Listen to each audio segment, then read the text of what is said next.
Fear makes you forget everything that God has already accomplished. And the enemy wants you to forget the track record that you have with God. He wants you to forget all the goodness of God. So when you're afraid, when you feel it, it's human to feel it. There's nothing wrong with feeling it. You have to just decide, like Jehoshaphat did earlier, to pivot your attention, to not fix your eyes on the thing that's making you afraid, but to intentionally fix your eyes on Jesus, the one who can do something about the thing that's causing the fear in the first place. You have to pivot.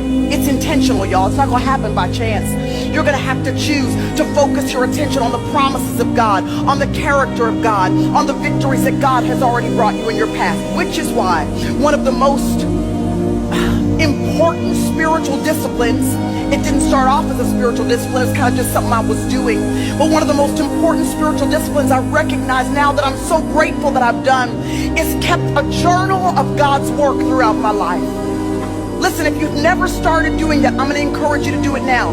And I'm not the kind of organizer. I've always admired those women with their little colored pencils and their new journal. They start every year out with the new journal. I'm not that kind of sister. I'm not the one that's going to sit down and write every day the details of everything that has happened throughout my day.